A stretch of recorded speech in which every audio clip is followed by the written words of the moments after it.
Olá, boa noite a todos. Live de hoje com João Rothschild, pessoa de um nome importante, esperando ele entrar para a gente começar. Live para discutir a questão do aborto e o ativismo judicial. Vou falar sobre a questão do aborto, né? Boa noite, Débora Ottoni. Boa noite quem está chegando agora. Tá bom o áudio e o vídeo para vocês aí? Tá legal? Pelo menos da minha parte. Tá bom. Obrigado, Lucas. Van Dutra entrou. Tô aguardando o João entrar e pedir, né, fazer a solicitação. Boa noite, Evelyn. Boa noite, João Ribeiro. Pessoal, aliás, de onde vocês são? Eu sei que tem muita gente que me segue que é do Rio de Janeiro, do Rio de Janeiro, de São Paulo, né? Muita gente do Nordeste, muita mesmo. O pessoal que mais fala comigo, acho que é do Nordeste. Eu trabalhei lá, inclusive, né? No Rio Grande do Norte. Mas em geral aí vocês falam de onde? De onde que vocês estão falando? Você tem que ir da Flórida, que fala, seguidor meu que assiste todas as lives da Flórida. Recife, acho que foi o último lugar que eu fui no Nordeste, não, foi Salvador. Antes disso foi a Recife. Pessoal de Curitiba, um lugar bom de comer pra caramba. Chocolates, vinhos, lugares bacanas. Campinas, eu morei 3 anos em Campinas. Eu ia lá este ano comemorar o meu aniversário. O problema todo aí, né? Ter o que fazer lá. Mirassol, Nhandeara, Rio de Janeiro, aqui do lado. Bom, o João chegou. Como é que tá, Kleber? E aí, tudo bem com o senhor? Rapaz, eu vou te dizer que você por um segundo quase me assustou. Achei que era Agora, o próprio Alexandre de Moraes. não, não, não, não. E por você parecer o próprio Alexandre de Moraes que veio Já, já, para já curtir deixei o... a, já deixei a barba para diferenciar bastante, né? Veio, como eu falei do Ítalo Marcilli, quem estava me acompanhando na última semana, veio de Kratos. É, mais ou menos por lá, né? Falta o físico do Kratos, né? Eu tô mais para um frangalho do Kratos do que o Kratos propriamente dito, né? E como é que tá? Tudo tranquilo? Começando? Aqui tudo tranquilo, o pessoal está ouvindo bem também. Eu estou te ouvindo bem, o pessoal também está te ouvindo bem, Tá né? ótimo, tá ótimo. Quantos graus tá por aí? Aqui o ar-condicionado está desligado, mas aqui deve estar uns 18, 16. Tá bom, aqui tá 3, tá marcando 3. Então por isso que tô com esse reforço aqui, né? Caramba, meu Deus do céu. Não, não, não. A Aqui deve estar sensação uns baixa um pouquinho 16. mais, a sensação ainda um pouquinho menor, mas ok, tá? A gente está acostumado e tudo mais, mas só para ver as diferenças, né? Muitas vezes a gente fala com o pessoal distante, né? E a gente vê quanto esse Brasil é grande, né? É. Pessoal assistindo, pessoal importante, pessoal de justiça, doutora Cláudia, procuradora do município, né? Tá todo mundo aí, pessoal assistindo aí. Vitor Libra, dono de academia também, já tipo, discuti até antes. Conversávamos antes, inclusive, de ter esses problemas aí com as academias. Bianca de Araújo, minha esposa, tá lá no quarto. Ah, tá bom, tá bom. Então Minha vamos esposa lá. tá na sala. Minha esposa tá Tá na na sala sala. lá. A É, Bianca sempre entra para fazer comentários e tal, me lembrar de coisas, né? Eu sempre, às vezes eu esqueço um número de lei, alguma coisa assim, eu lembro. Meu companheiro de treino, Suza Danilo, acabou de entrar também, que está viajando, né? Fala, coach. Pois é, ó, você tem que ir comigo treinar aqui do lado da academia que eu fui hoje. Mas enfim, então a vamos. minha mãe entrou agora há pouco, a Ah, então Nara dá ali boa noite entrou. para ela. Entrou, Nara entrou ali. Boa noite, Nara. Então, pessoal, vamos tratar de um tema que é muito extenso, porque a questão do ativismo judicial envolvendo o aborto no Brasil já vem de longo tempo, né? Já foi, voltou, tem alguns pontos que são esquecidos, mas que vão fazendo parte dessa batalha. Não é um ativismo que é tão somente judicial, né? A também ocorreu no legislativo, já tentaram esquemas para que passassem leis alterando a questão do aborto, né? E, no momento, a grande discussão é que está para ser votada a ADPF 442, correto o número? Né? Isso, isso. E queria também dar boa noite aqui para o meu colega de Escola de Altos Estudos do Morro Genô, o Rodrigo Assunção. Obrigado aí. Né? E, e aí o João me propôs vir falar comigo sobre esse tema, ele que é do Instituto Burke, né? E queria discutir um pouco sobre a força com que chega no Brasil esse ativismo acerca do aborto, que vem impulsionado pela Agenda 2030, né, da ONU, vem impulsionado pelo direito internacional comparado, até porque vários países, através do judiciário, têm permitido o aborto, né, contra a vontade do povo, né, ou seja, contra as leis existentes. Né, e é isso, né? Por favor, João, por favor, se apresente para o pessoal todo aqui que ainda não, porventura não Não te me... conheça ainda. Né? Ok. Sou um professor do curso de Direito da Urcamp, aqui em Bagé, Rio Grande do Sul. A cidade fica aí em torno de uns 500 quilômetros de Porto Alegre. É uma cidade fria e muito quente também, né? Oscila bastante aqui a temperatura, né? Nós não temos aquilo que se chama de uma estação intermediária, né? Aqui parece que é 8 ou 80, né? Alguns brincam que parece o Texas ou o Alasca, né? Dependendo da época do ano. Então, eu tenho desenvolvido um trabalho, posso dizer que parcialmente solitário, sobre alguns temas, do ponto de vista da escrita, do ponto de vista da difusão de um pensamento em torno de uma ideia de um conservadorismo, mas, claro, tentando desmistificar também boa parte daquilo que se entende com um pensamento conservador. Até isso surge muito estimulado exatamente pelas questões que envolvem o próprio uso que a grande mídia faz de algumas linhas de raciocínio. Né? Particularmente essa linha que nós vamos trabalhar, né? E primeiramente aqui eu te agradeço o convite de ter feito a live, né? A gente propôs ali o tema, eu dei uma enfatizada ali na questão do aborto, mas te agradeço o convite e a oportunidade para que eu possa, de certa maneira, também participar de um público maior, um público bastante distinto daquele que eu trabalho, né, também. Isso que é verdade, é uma boa oportunidade para que as pessoas vejam essa discussão, que ela praticamente não existe no público em geral, para o público em geral, né? A questão do aborto ela é tratada lá pelo STF e a gente normalmente só fica sabendo depois que já aconteceu. Né? E com o acréscimo, né, que quando a grande mídia aponta, ela sempre indica que uma decisão que flexibilizou, uma decisão que modificou, uma decisão que, de certa maneira, aceita a proposta de legalização ou descriminalização, né, dependendo do contexto, sempre é visto como um avanço civilizatório. Né? Então, os termos Sim. utilizados também eles são muito escolhidos. Né? Muitas vezes soa como teoria da conspiração, o sujeito dizer o seguinte, não, mas vejam bem, tem uma agenda. Não, isso é teoria da conspiração. Não, não é uma teoria da conspiração, isso efetivamente é uma agenda. Né? E existe toda uma estrutura organizacional entre as diversas instituições e algumas com digamos, com uma representatividade do ponto de vista de ascensão na grande mídia muito grande, como o caso da ONU, né? Então, nós muitas vezes ficamos à mercê de tudo isso. Então, o termo que eu utilizei até avanço civilizatório, né? Se a gente for cuidar na DPF, e aqui só entrando um pouquinho no tema, né? Para fazer uma pequena digressãozinha ali, a DPF ela é muito sutil, ela chega a modificar temas. Olha, não é aborto, é interrupção voluntária da gestação. Então, ela também tenta modificar a linguagem para que, a partir dessa modificação da linguagem, nós passamos a entender isso aqui de uma forma normalizada. Né? Então, a sociedade passa a normalizar atitudes que previamente eram entendidas como equivocadas, como ruins, mas, ao mesmo tempo, se nós formos verificar do ponto de vista dos princípios que construíram a nossa sociedade, elas continuam sendo ruins, elas continuam sendo absurdas, elas continuam sendo imorais, né? E esse debate, né, ele é tão grande, ele tem uma dimensão tão grande, na medida em que ele afeta diretamente a vida de todos os cidadãos, ele é impulsionado por uma agenda progressista flagrante, e, ao mesmo tempo, esse debate ele acaba reestruturando ou realinhando as formas com que a sociedade se desenvolve.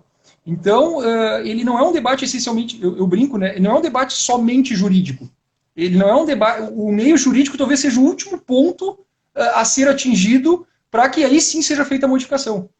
E os ministros falam exatamente o contrário disso, né? Quer dizer, depende do momento também. O Barroso colocou num ponto em que, assim, não se pode chegar a uma conclusão nem filosófica, né? Religião eles não respeitam mesmo, falam que isso é questão religiosa, não existe um consenso científico, então a decisão tem que ser jurídica, né? Ou, só que justamente cabe a eles decidirem o momento. Não, então vamos decidir e vamos decidir do jeito que a gente quiser.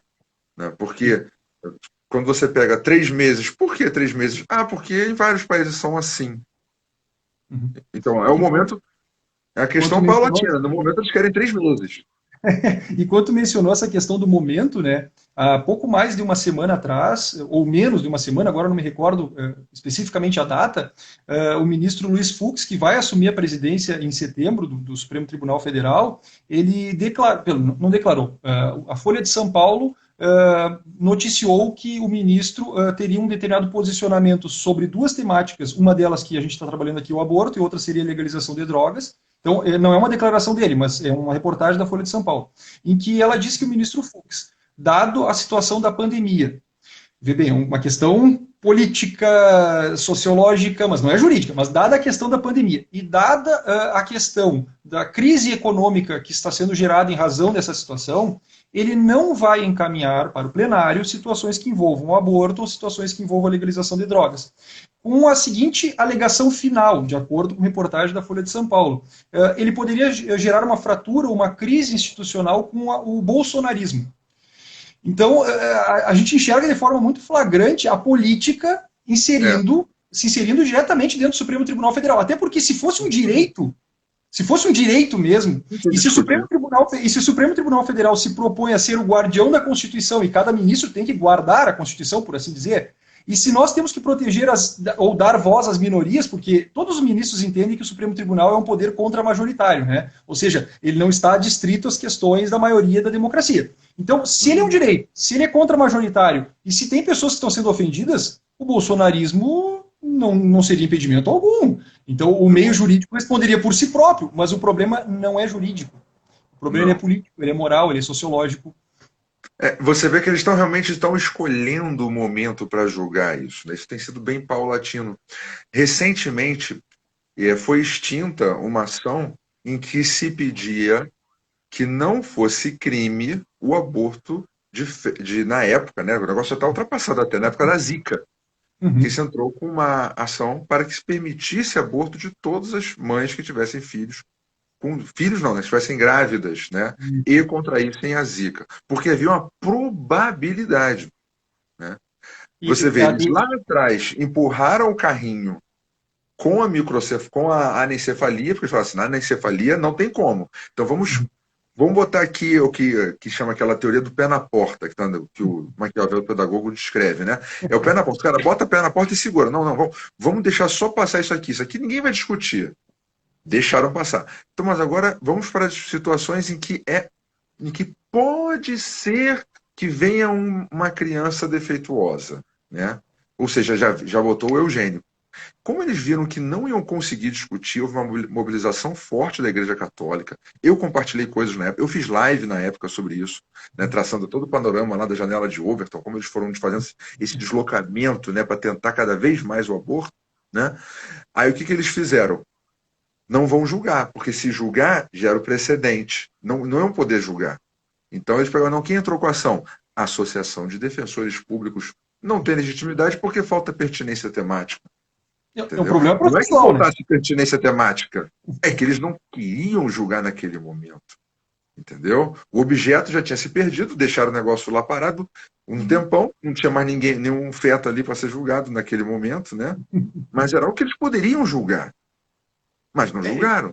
Dentro da própria DPF 442, que eu posso, talvez eu me arrisque a dizer aqui uma grande besteira, mas eventualmente no momento eu acho que está enquadrada adequadamente, né? Ela coroa toda esse pé na porta, ou aquilo que comumente alguns dizem que não seria o melhor termo a ser utilizado, mas se utiliza, ladeira escorregadia, né? Eu permito algo e a partir deste algo eu vou dando uma sequência para permitir coisas maiores, né? Aí começa com a ADI 3510, que é a pesquisa com células tronco embrionárias, depois vai para a DPF 54, que mencionou que é a situação de aborto de fetos anencéfalos ou anencefálicos, depois vai para o HC 124306, do Rio de Janeiro, que é aquele que a primeira turma, que o ministro Barroso acabou julgando e dizendo que se estendia a decisão para todos os casos. Ele queria descriminalizar de qualquer jeito. Sim, ele adiantou o voto. Ele adiantou o voto dessa ação de agora, porque é exatamente a mesma coisa. A ação do PSOL nessa DPF 442. E o voto dele parece que é quase um copiar-colar. Né? E aí vem o ADI 5581, que é a que tu mencionou agora, que é a questão do Zika vírus, que por uma questão processual, mas a gente sabe que momentaneamente não estava adequado, então aí se alega a questão processual, eles simplesmente descartaram e disseram, bom, não serve, mas o Barroso foi bastante ainda incisivo, né? Olha, estamos perdendo o momento de debater uma questão importante, ele ainda, e talvez seja o mais declarado de todos, né?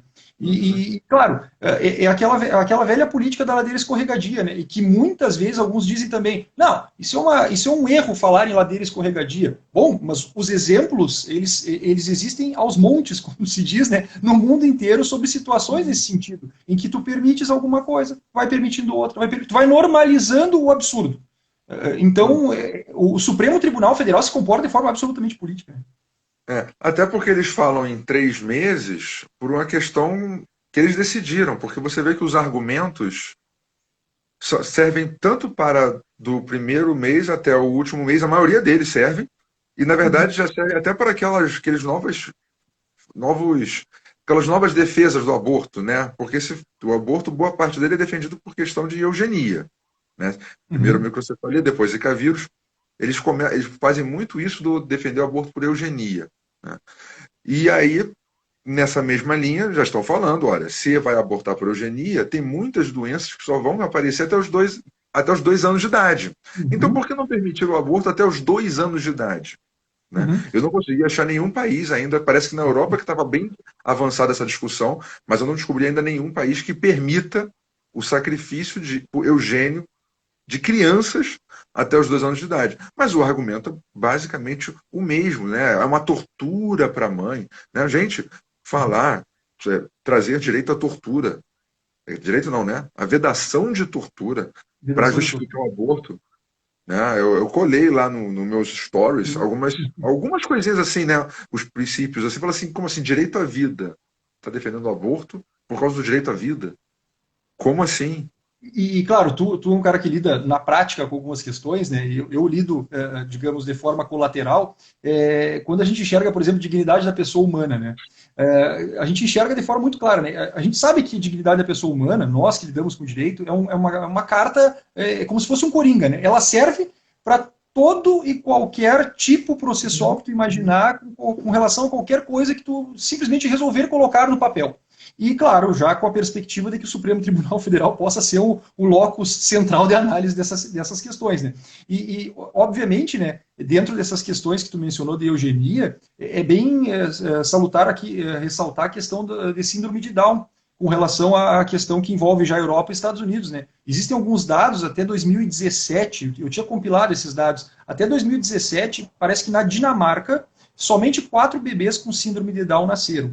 Na Islândia, somente 3.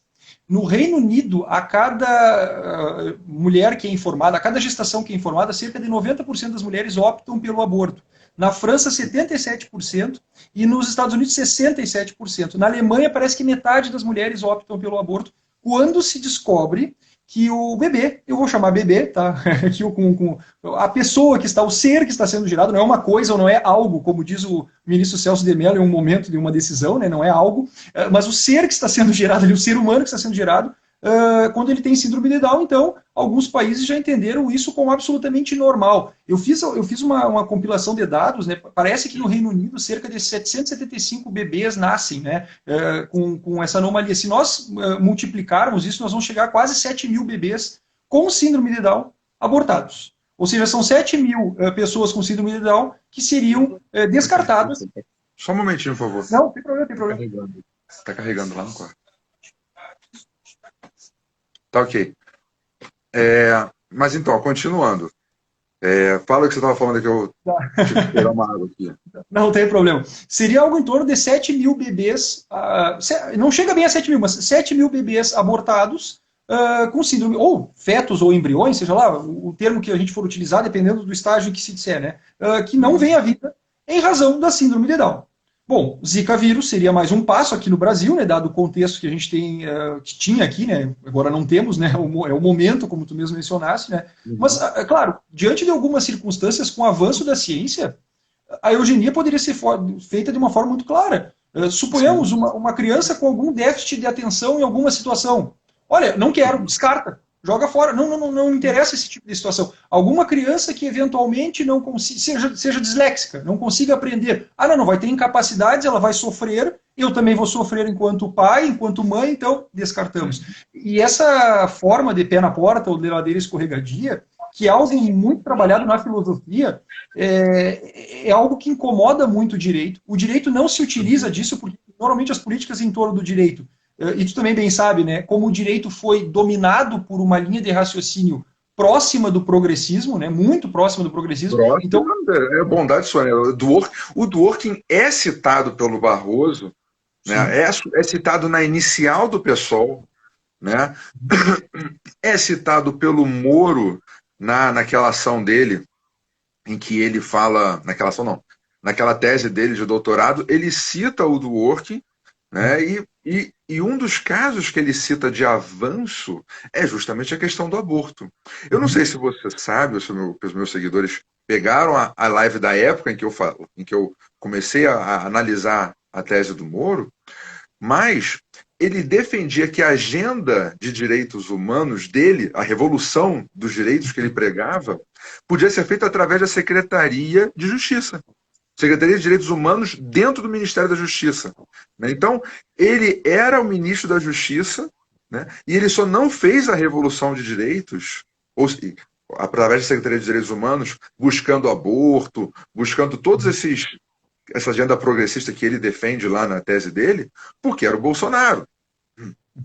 Então, isso daí está muito avançado, é muito hegemônico no Brasil, né? É difícil uma pessoa que faça concurso público que não tenha lido Barroso, e Barroso está lá, busca justamente Dworkin, aquele outro americano que é anterior ao Dworkin, uma teoria da justiça.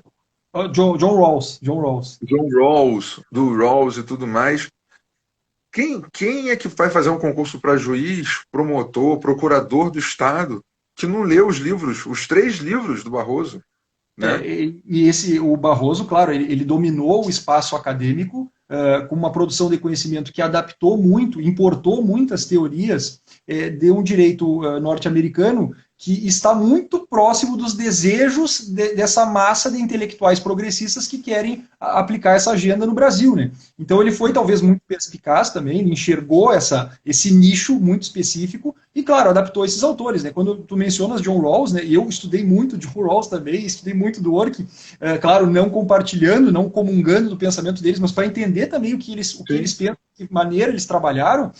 O John Rawls, especificamente, ele chega a dizer o seguinte, olha, existe a ação do PSOL coloca ali termos muito próximos do John Rawls, né? Existe uma fratura moral na sociedade e que nós precisamos resolver essa fratura moral política, né, com uma decisão jurídica que pacifique isso. Claro, pacifique isso de acordo com a agenda, né? Não vai pacificar o contrário da agenda. E o John Rawls menciona, olha, é possível ser um católico, é possível ser um cristão, e mesmo assim entender que o aborto é algo que deveria ser permitido em sociedade. Ele tem uma nota de rodapé no livro O Liberalismo Político em que ele menciona isso. Ele não se ocupa muito sobre o tema, ele é muito mais abstrato que o Dworkin, o Dworkin é muito mais prático, por assim dizer, mas ele chega a mencionar alguns exemplos que estimularam a reflexão a partir dos anos 70, né? Em 71 começou o Rawls, 74 veio o Dworkin, depois o Rawls vai produzindo até o final da vida e o Dworkin da mesma forma. Né? O livro clássico do Dworkin, que é sempre citado, O Domínio da Vida, né? O Life's Dominion, ele é um livro de 93. E é curioso, é muito curiosa essa situação, muito do que se cita do livro, do ponto de vista de conhecimento científico, existe uma boa parte daquele conhecimento científico que já não é mais aplicado, que já não é mais entendido. Mas quando se quer empurrar a agenda, não interessa. Se coloca aquele tipo de conhecimento, e principalmente está nas primeiras 100 páginas ali, como se fosse um conhecimento verdadeiro. Né? Claro, é uma agenda muito específica, muito pontual, não é teoria da conspiração, eu sempre faço questão de dizer isso. Tá em livro, tá escrito, eles falam. Existe sim uma agenda específica, com um grupo de intelectuais específicos que se inserem nas instituições para empurrar aquilo que eles desejam. Né? O Barroso, como tu mencionou, ele mesmo diz, né, temos que empurrar a roda da história caso a história não queira ser, não se empurre, né? Vamos botar, a história não se mexa, nós empurramos a roda da história. Nós quem? Supremo Tribunal Federal. Né? É. E o Rawls nem se dá uma. O que é uma das perguntas centrais, né? Da questão da ação do aborto, né? O Rawls, quando ele vai falar as coisas da agenda que ele quer empurrar, eles nem tocam no assunto do legislativo. Não. Eles tratam apenas em questões de direitos fundamentais.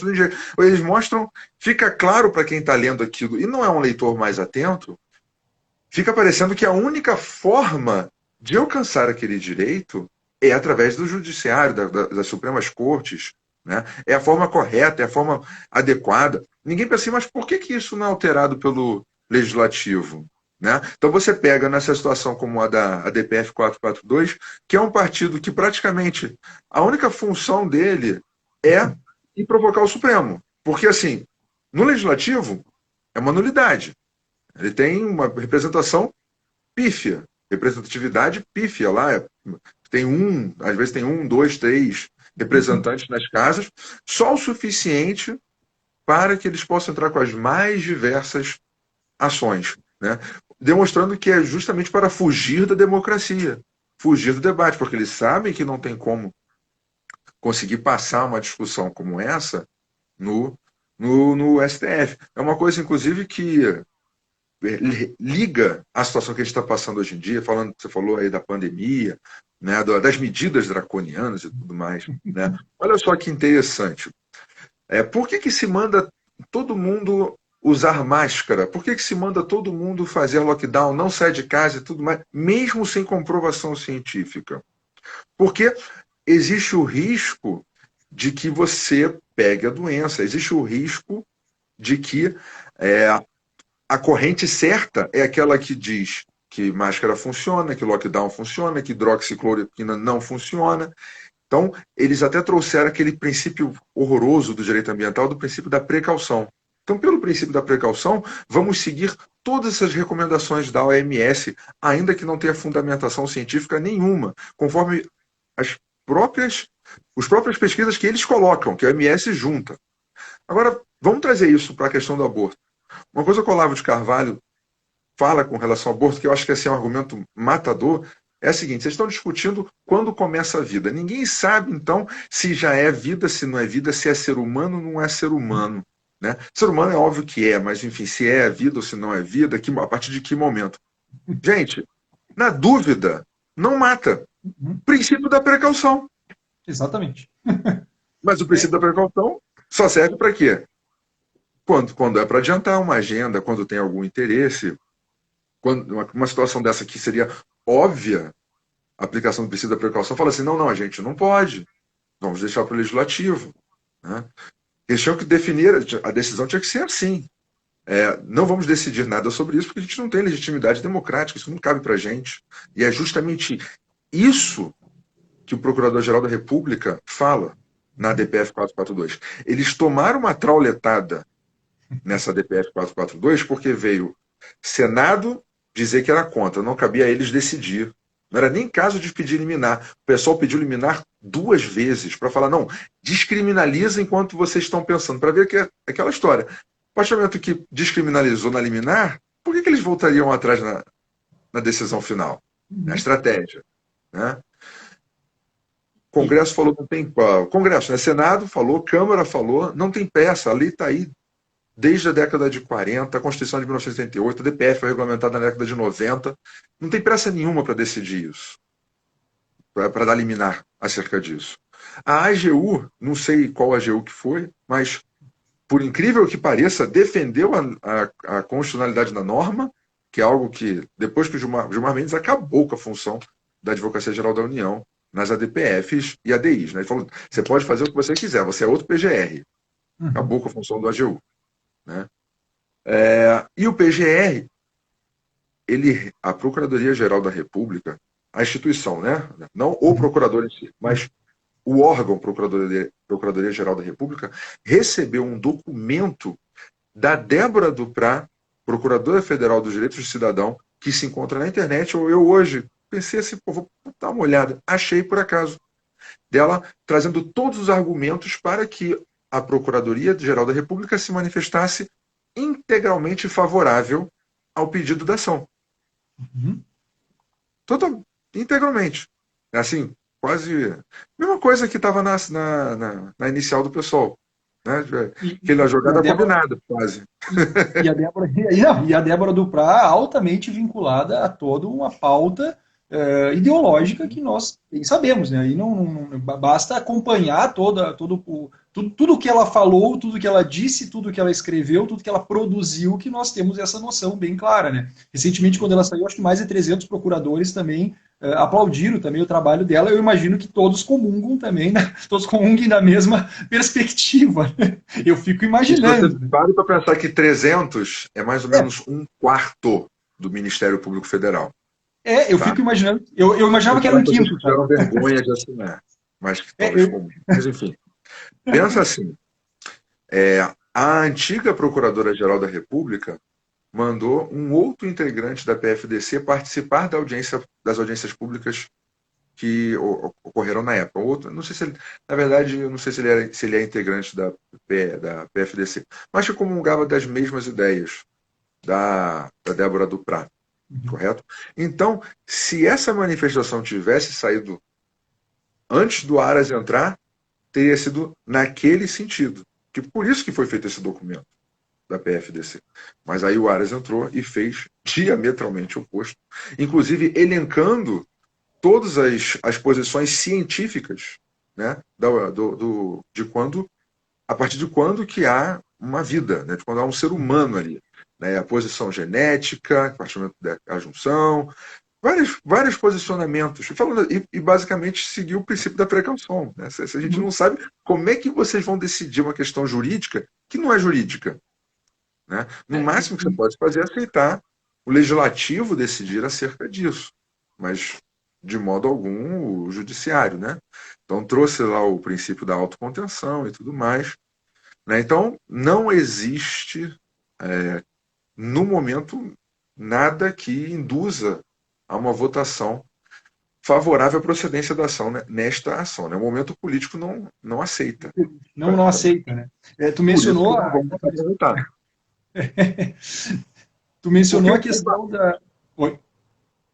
O Barroso, ele falou no HC, ele deu o HC, né? E ele também era advogado lá dos anencéfalos. Exatamente. A mesma pessoa, olha só. E quando não é ele, muitas vezes são ex-sócios ou pessoas muito próximas à forma de raciocínio dele dentro da estrutura intelectual que ele montou nas universidades. Né? Então, também isso é curioso também. Há uma produção de conhecimento em série. Né? Então, claro que eu estou sendo bastante generoso aqui de chamar de conhecimento. Né? Eu tenho minhas discordâncias severas de dizer que aquilo não é conhecimento, é simplesmente uma busca por uma ideologia específica, né? Então, conhecimento é outra coisa, a busca pela verdade é outra coisa, né? Sim, sim. Tu mencionou a questão da filosofia e a antifilosofia, né? Exatamente. Tu mencionou a questão do poder legislativo, quanto o Rawls e do Orkin não mencionam, né? Quanto eles estão atrelados à questão meramente do poder judiciário, né? E aí tu tens nos Estados Unidos um teórico, Jeremy Waldron, que é um cara muito voltado, neozelandês, radicado nos Estados Unidos, que ele é muito voltado à questão de por que ou quais foram as razões que afastaram as decisões centrais da sociedade, as decisões, ele chama as decisões de justiça, né? Aquelas que são as mais importantes da sociedade. Por que essas questões foram afastadas do legislativo e foram para o judiciário? E aí ele menciona, né, que nós temos uma história de quase ou mais de 2000 anos do local de decisão ser no legislativo. o local de decisão dessas questões mais fundamentais. Ao passo que a história do Poder Judiciário forte, e aqui Poder Judiciário leia-se, né, Suprema Corte, por assim dizer, na maior parte dos países, né, aqui no Brasil a coisa não é só na Suprema Corte, né, aqui é um pouco diferente, né, tu tem uma história de no máximo 200 anos, 200 e poucos anos, que começa ali com as primeiras ações que foram julgadas pela Suprema Corte norte-americana. E ele diz o seguinte, olha, o que seria mais salutar, ou qual seria o momento de decisão que nós deveríamos privilegiar? O de um parlamento que tem uma representação de toda a sociedade, quer queiramos ou não, né, representa a sociedade, ou um poder judiciário que normalmente ou é indicado, ou é eleito, ou passou em um concurso. Qual é o que tem maior representatividade social para decidir essas questões de justiça, né? E aí, claro, é um teórico que ele dificilmente entra no Brasil. E aí é curioso também, né? Ele não vai entrar no Brasil da forma com que ele deveria entrar para debater essas questões centrais. Quando tu mencionou a questão do lockdown, né? A questão das máscaras e tudo mais, aqui em Bagé, a gente está vivendo uma situação que, por exemplo, nessa semana o prefeito municipal escreveu um artigo no jornal, em que eu também publico os meus artigos, em que ele disse o seguinte, olha, se for para o bem da população, se tiver que fechar, eu fecho. Ou seja, ele fecha, né? As favas para a economia, as favas para a vida das pessoas, né? A ciência é a ciência dele, né? São as escolhas dele, né? Eu brinco aqui que aqui existe um toque de recolher. Eu estou gravando esse áudio, essa live num toque de recolher, né? Então, por exemplo, eu não posso sair de casa. Existe um toque de recolher que vai das 22 horas até as 6 da manhã. Claro, a gente sabe que existem abusos, existem situações em que as pessoas efetivamente fazem coisas do arco, né, que a gente nem imagina, mas um toque de recolher que vai das 22 às 6 significa que, por exemplo, eu não posso levar o lixo ao container que fica do outro lado da rua. Porque existem 3 situações específicas que as pessoas podem sair de casa. E aí eu brinco, né? O vírus parece que tem um horário para contaminar, ou para contaminar mais, né? É das 22 às 6, né? E talvez sejam ainda os morcegos ou algum outro roedor. Eu fico imaginando esse tipo de situação. Então, tem essas medidas assim que são um pouco bizarras, né? Em Rio Grande, claro, a gente fugiu aqui um pouquinho, mas é interessante. Em Rio Grande, município de Rio Grande, o prefeito Alexandre Lindemeyer proibiu o uso da praia. A Praia do Cassino. Se alguém conhece a Praia do Cassino, tem noção, ou pequena noção da dimensão da Praia do Cassino, sabe que ela não tem uma orla que as pessoas possam passear ou se aglomerar. É uma praia absolutamente agreste. E vejam bem, as pessoas não podem circular na Praia do Cassino. O dia que ele decretou isso, se eu não estou enganado, fazia 6 graus. Estavam fazendo 6 graus, 7 graus. Então, assim, quem é que iria? Então, assim, são as medidas que a gente não compreende por que elas são feitas. Claro, a gente não compreende por quê também, porque muitas vezes nós achamos que tudo isso é teoria da conspiração, é algo que é fruto de uma imaginação maluca, de alguém que está pensando que tem uma agenda específica e que essa agenda quer empurrar uma forma de raciocínio na sociedade. Isso não existe. Existe. Essas formas de raciocínio, elas se esparramam nas mais diversas áreas. Uma delas é o aborto, né? Porque ali se atinge diretamente a questão da vida, né? Que é uma questão cara ao tipo de sociedade que nós temos, né? Então, claro, aquela questão, falou da ladeira escorregadia e essa situação toda que envolve esse começo devagar, lento e gradual para que se chegasse no patamar em que nós estamos hoje e que provavelmente o momento não seja nem um pouco pertinente, dada também as modificações que tu bem mencionou nos documentos que foram produzidos para contrariar a DPF e dada a ausência de representatividade que o PSOL tem, parênteses aqui, né? Acho que o ano passado, a Fernanda Melchiona, deputada federal do PSOL, esteve aqui em Bagé, né? E ela defende flagrantemente o aborto. Eu fico sempre muito curioso de entender como é que alguém que defende flagrantemente o aborto tem a coragem de dar risada ou rir de forma efusiva sobre diversas situações da vida. Porque eu acho que o aborto é o extermínio de uma vida, né? Mesmo que a gente não consiga detectar essa situação, eu sempre brinco, né? É um sorriso bastante macabro, seja lá por qual razão for, né? Porque o sujeito que defende o aborto, ele tem que ter consciência que ele também está matando alguém. Mas, claro, aí existe toda aquela linha terminológica que é bastante curiosa, que também aparece na DPF, né? De desconsiderar a pessoa humana para o caso do embrião e do feto, que é reforçado pelos personalizar. O Bauman fala muito isso. Se você quer fazer, ele traz lá a questão do nazismo e tudo mais do Holocausto, fala, você, para conseguir que pessoas normais, não são os psicopatas, você conseguir que pessoas normais executem coisas bizarras, você precisa despersonalizar o inimigo, despersonalizar aquele que você quer que seja atingido. Então você vai chamar de interrupção terapêutica, né? Você vai dizer, não, não, é um amontoado de células, né? Isso aí só vai te trazer horror, terror e tudo mais, né? Impõe até uma outra questão da pandemia, né? Que fala que teve uma decisão aí que alguém tentou não usar mais máscaras. Entrou com uma ação. E acho que foi Aí o juiz, Criciúma. aí o juiz deu uma decisão nada jurídica, assim, né? Assim, né? Enfim, deu uma lição de moral na liminar lá.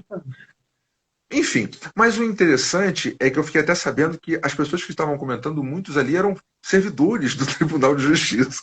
E pessoal, não, o importante é o coletivo. Essa pessoa não se. Que vergonha ali, eles não sabem que o coletivo se sobrepõe ao individual, o coletivo se sobrepõe ao individual. Mas aí, quando você vai ver um dos argumentos fulcrais da DPF 442, é que o coletivo não pode se sobrepor ao individual. Você não pode forçar a mulher a produzir bebês para a sociedade. Isso aí fere a igualdade de gênero, porque o homem não é forçado a isso. Então, ela perde a sua autonomia, a sua autodeterminação, para ser considerada uma fábrica de bebês para a sociedade, o coletivo. Então, vocês vejam só. É um samba do crioulo doido. O cara coloca o que ele quiser. Eles fazem. Tu me pergunta, às vezes me perguntam, tá, mas como que você acha que o STF vai decidir nesse caso? Não faço a menor ideia. Algumas situações como essa, você pode até adiantar que eles querem todos decidir nesse sentido. Né? Mas nada impede que, se, por exemplo, o Luiz Fux colocar ali para votar, e eles ficarem com medo, eles vão votar no outro sentido.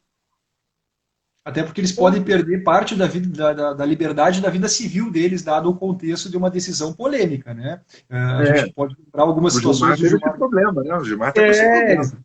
Exatamente. Então, claro, se tu também me perguntar de que forma eu enxergo a DPF 442, até mesmo na situação do caso do Zika vírus, eu apostava minhas fichas para que se entendesse como uma possibilidade de legalização.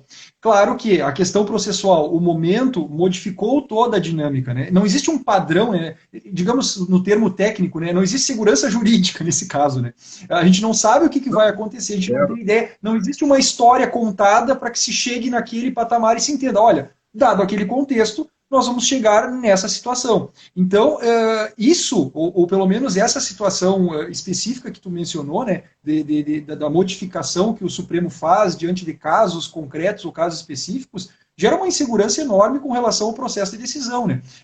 Os argumentos que tu mencionou, agora me recordei de um deles, né, dessas formas de mitigar aquilo que se deseja. Né? E essa própria hipocrisia típica do progressismo, né, típica do progressismo. Muito se mencionou, pelo menos até o ano de 2010, existiam pesquisas bastante, ou pelo menos relativamente sólidas, a respeito da dor que o feto pode sentir.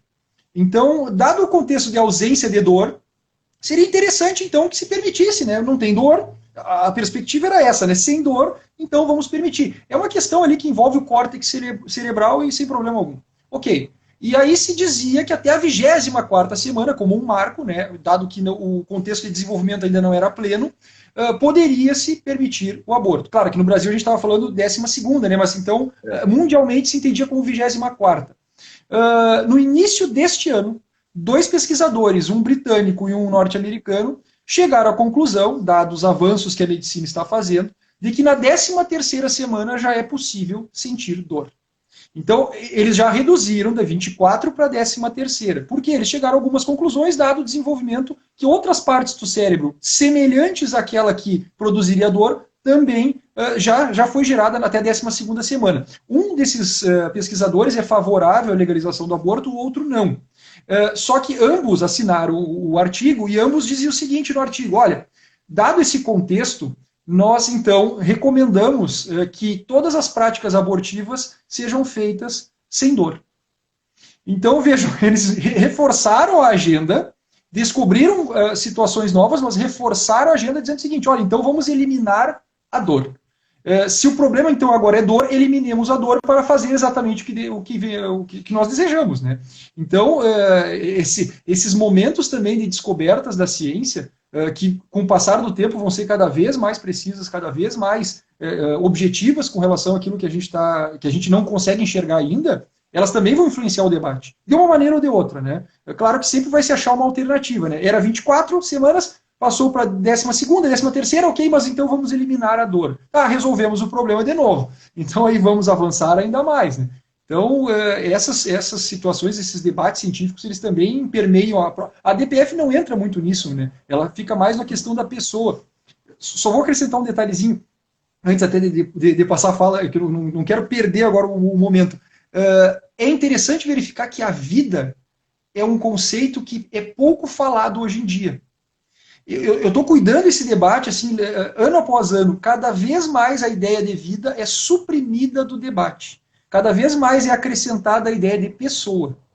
Pessoa que tem que ter consciência e que tem que ter história, mas é uma ficção. É uma ficção. É uma ficção, é um conceito jurídico. É por isso que eu falo. Você pode até discutir se é pessoa ou não é pessoa, por causa da personalidade jurídica, mas você não tem como discutir quem é um ser humano aquilo, né? Porque se desenvolve, vira um ser humano, não vira um cachorro. Né? Agora, eu não sei se apareceu para você uma pergunta aqui embaixo, que eu compartilhei mais cedo. Ah, não vi. Acabei não vendo, desculpa. Bom, eu consigo ver perguntas. A bolsonariana pediu para depois compartilhar a live, depois vou compartilhar a live. Vou baixar, vou colocar no meu canal do YouTube, vou lhe enviar também para você poder compartilhar com o pessoal, porque tá muito bacana. Santana do Livramento. Ela é de Santana do Livramento. Santana do Livramento. Cidade então, próxima, daqui, uns 150 quilômetros daqui.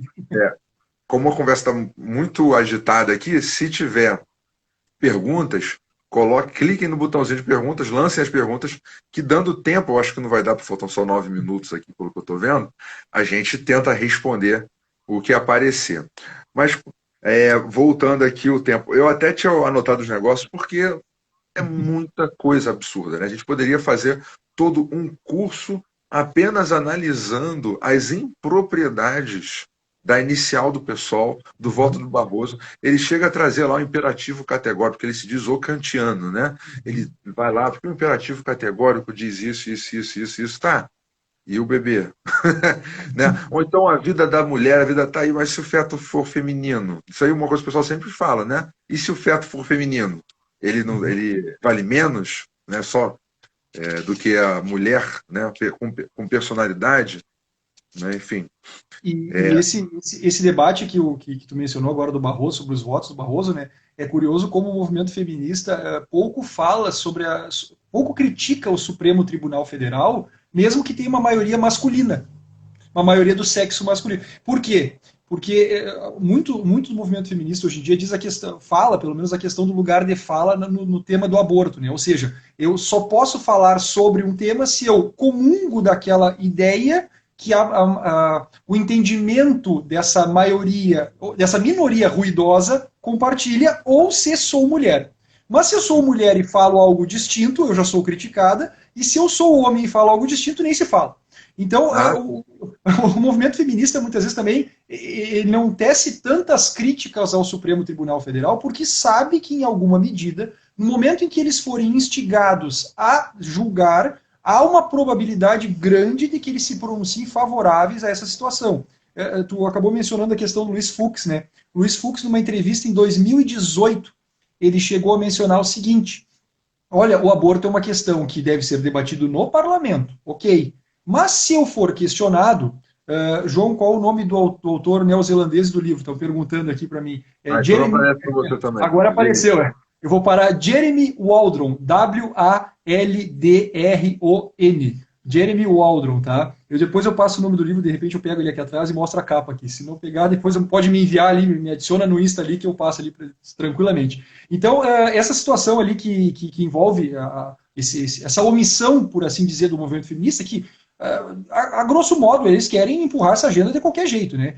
Essa omissão que eles fazem com relação a essa situação, ela obedece a essa dinâmica. E aí o Luiz Fux, ao dar essa entrevista em 2018, dizendo que era um problema do parlamento, mas dizendo que se ele tivesse que se pronunciar, se pronunciaria no momento certo, ele chegou a dizer o seguinte: olha, aborto é uma questão de saúde pública. Qualquer um que conhece minimamente o debate sabe que alguém que diz que é uma questão de saúde pública... já adiantou o voto.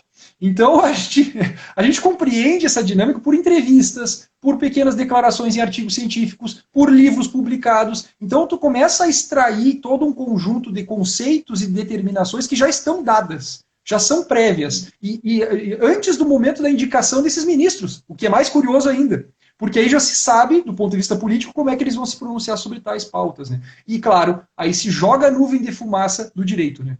É um debate essencialmente jurídico. Né? E a gente sabe que não é nem um pouco jurídico. Fizeram uma audiência pública de 3 dias, chamaram não sei quantas dezenas de representantes da sociedade civil, né, como se aquilo tivesse a mínima possibilidade de alterar a ideia do que eles já tinham sobre o tema. Né? É como se fosse assim, não, a gente agora é como se fosse, estamos legitimando o nosso voto aqui através da audiência pública. Nós não fomos eleitos, mas a gente ouviu todo mundo. Uhum. Né? Me parece que eles... Se decidirem por 11-0, eles realmente ouviram todo mundo? E me parece que eles usam esse argumento de, bom, demos legitimidade popular para efetivamente tomarmos a nossa decisão. As decisões já estão dadas, né? Sim. Em qualquer linha temática, a decisão já está dada, né? Ela é construída em gabinete, ela não é construída ouvindo a sociedade, né? Isso é uma situação muito distinta aqui, ou muito afastada exatamente dessa ideia que eles vendem, né? Não faz o menor sentido. Não faz o menor sentido você achar aí que a audiência pública, esses mecanismos todos, né, que eles trazem vários mecanismos de legitimação. Né? Depois, quando começaram a trazer umas decisões bizarras, começou a vir essa discussão de por que o STF pode fazer tudo isso? Porque eles são o guardião da Constituição. Porque eles são Aí trazem, né? E um dos elementos foi a questão da audiência pública. Não. A partir de agora, sendo um tema sensível, vai ser feita uma audiência pública para dar voz à sociedade inteira. Na verdade, quando você vai falar com eles, é a mesma situação de você estar indo falar com um político. Você não está indo convencer ele de nada. Você está indo para ele só mostrar qual é o seu posicionamento. Olha, o posicionamento da sociedade é esse. Você vai realmente fazer do jeito que está fazendo? Né? Porque não há a menor probabilidade de chegar lá a CNBB. Nós não falamos em juristas, né? Nós falamos em políticos que julgam, né? Talvez seja esse o problema. Isso. Não, juristas, mas eles já estão com a ideia deles formadas. Não vai haver não tem uma discussão ali, né? A distância deles para a discussão da sociedade é intransponível. Não tem como mandar um representante da sociedade para ir lá discutir um tema jurídico que eles acham que eles já formaram uma opinião. E que já resolveram com os assessores também, né? Existe todo... Eles já decidiram o que tomar ou o que fazer. Eu até fico imaginando que as decisões elas já estão quase prontas para serem lançadas, só falta um momento específico, né? Tem algumas que com certeza já estão, já. Porque é inimaginável pensar que eles vão, de alguma maneira ou de outra, respeitar o que a sociedade brasileira imagina sobre esse tema, né? Dentre os nomes que você falou, eu anotei algum outro nome aqui, é o direito reprodutivo.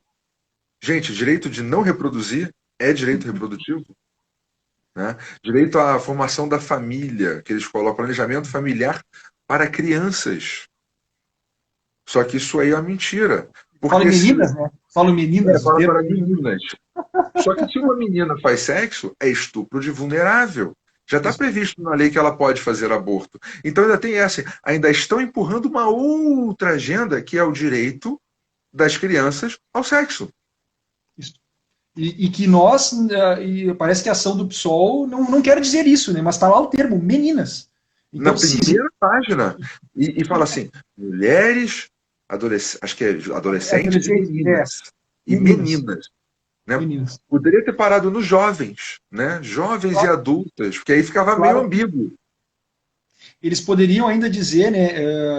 Mas nós estamos falando do caso de estupro. Não, mas não é esse o caso. O caso da DPF é outro, né? Então, assim, nós estamos falando da flexibilização absoluta, total, né? Até o terceiro mês de gestação, né? Claro que nós sabemos que o terceiro mês é para agora. É para agora. É momentâneo. Quando no Roe versus Wade, lá nos Estados Unidos, eles possibilitaram que se autorizasse os abortos até o último mês de gestação, né? Porque lá eles fizeram linhas, né, de 3 meses, 6 meses, 9 meses, né? Dizendo como que teria que ser a legislação, né? Chegou num ponto tal que o Bush teve que passar uma lei dizendo: olha só, vocês podem abortar quando quiser, mas o aborto no nascimento parcial, não, tá? Aí já é demais. Porque já estavam já defendendo, ou até praticando, não sei se já estavam praticando, o aborto de nascimento parcial. Deixava só a cabeça do feto, do bebê, né? Dentro do canal vaginal, e aí esmigalhava o crânio dele com as pernas, com o resto do corpo para fora. Né? Isso é explicado por conta da dificuldade de você fazer tudo isso com um bebê de 9 meses dentro da barriga. Então era mais Uhum. fácil fazer parte do nascimento, e aí quando tiver no final, antes de tirar a cabeça, fazia o aborto. Né, Né? Só que como e isso aí ficou muito chocante, né, o Bush, né, Júnior, passou essa legislação. Falou assim: olha, esse aborto aos 9 meses, no dia do nascimento, não pode. Né? Essa tem forma, mas podem tem um outras. debate, tem um debate aqui, até cuidando aqui o tempo, mas tem um debate que até agora ele ainda suscitou, ano passado, suscitou alguma polêmica sobre a situação daqueles que houve a tentativa de aborto e o feto, na verdade, quase o ser plenamente desenvolvido, né? Sobreviveu do lado de fora, e aí o que eu posso fazer? Posso fazer alguma coisa ou não posso? E Nas houve um clínicas de debate. aborto, né, é É, comprovado que eles eram mortos, né? não, e quando tu mencionou aquela questão dos 2 anos e esse debate, o quanto existe, né? Tem um filósofo, Peter Singer, né, famoso por defender exatamente essa situação, exatamente pela falta de consciência, falta de viabilidade do ponto de vista de vida individual, né? Então, tu tens filho pequeno, eu também tenho, então a gente bem sabe que eles dependem e dependeram muito durante um bom estágio da vida, né? Então, poderíamos descartá-los, né? Na medida em que É. eles ainda não têm uma possibilidade de viver, né? É bizarro pensar uma coisa dessas, mas a nossa sociedade chegou nesse patamar, né? E para criar isso aí assim, esses argumentos servem para qualquer coisa, servem para crianças e servem também para idosos, né? Uhum. Só que se você for fazer um paralelo, eu tenho direito de tirar a vida dessa pessoa porque questões eugênicas, por questões de dependência, né? Mas se você for pegar no nosso direito, porque tem que fazer aos poucos, né? No nosso direito de hoje, não existe o direito ao suicídio. Né? Você Uhum. pode fazer esse paralelo, né, entre o direito de você tirar a vida de uma pessoa de um feto, né, no caso, de um ser humano, e a ausência do direito subjetivo, do próprio direito subjetivo ao suicídio. Olha que bizarro. Então, se você quiser se matar, porque fala assim: não, eu quero me auto-abortar retroativamente, né? Você Uhum. tem que fazer aquilo, você não pode exigir de alguém esse direito. Né? Porque se fosse efetivamente um direito, como querem que seja o direito ao aborto, não, eu quero ir no hospital público e conseguir o aborto. Né? Obrigar uma pessoa a praticar aborto em mim. Né? Uhum. Mas se fosse para ser um direitório, por que então pessoas com algum tipo de doença que não conseguem se suicidar não têm direito de pedir a alguém? É crime se alguém ajudá-las a se suicidar. Então, São agora, as dúvidas. agora, né? Neste momento. Mas é a questão É, da ladeira é, escorregadia. eu não sei como é que está a questão do horário aí daqui a um pouco, não sei se nos cortam ou Falta acho que se. mais 1 minuto ou dois. Deixa eu colocar aqui, tem duas Eu só, perguntas eu aqui, só fiquei, eu olha. só fiquei de dar um nome, eu só fiquei de dar um nome do livro do Jeremy Waldron, Ah, tá, pode falar. A Dignidade da Legislação. Eu não vou puxar ele aqui atrás, eu vou falar o nome, então fica mais fácil, tá? Não, depois Existe você alguma posta, saída. eu compartilho. Posta, me marca, eu compartilho também. Não sei se for um seguidor meu Tá. ou seu, eu Existe alguma compartilho. saída? O Arthur ele está perguntando: existe alguma saída para todos esses absurdos cometidos pela Suprema Corte brasileira? Do meu ponto de vista, não. Sendo aqui um pouco pessimista dentro da minha É. perspectiva, a não ser que se mudem os membros, né? Pois é uma situação que está meio fora do direito, né? A gente já não está mais dentro do Estado democrático de direito. É o que eu falo que é o Estado pantocrático de direito, né? O STF é o profeta desse Estado pantocrático de direito, cujo livro, a Bíblia é a Constituição, no qual eles criam a realidade. Então, só existe vida a partir do momento que nós dizemos que há vida. Só é pessoa quem a gente diz que é pessoa. É homem ou mulher quem nós dizemos que é homem ou mulher. Até a gente decidir algo, aquela coisa não existe na realidade. Né? Eles são o próprio Logos encarnado, dividido entre 11 pessoas. Não são semideuses, são deuses, né? Não Então, são... são pantocratos. São Exatamente. onipotentes, né? São E semideuses, criam, são deuses. são, né? Faltam 30 segundos, eu acho que a pergunta vai ficar para uma outra oportunidade, né? Queria Vai agradecer a ficar. sua presença aí. Né? E Kleber, para você fale as palavras finais aí. Kleber, muito obrigado pelo convite, obrigado por ter aceitado o tema também. Acho que existe uma possibilidade de a gente de fazer outras lives aí. Com certeza. É Até só sobre isso, questão, inclusive. Mas é tem que só, pegar um tema específico e é só questão de ajustar isso. Um grande abraço, tudo de bom.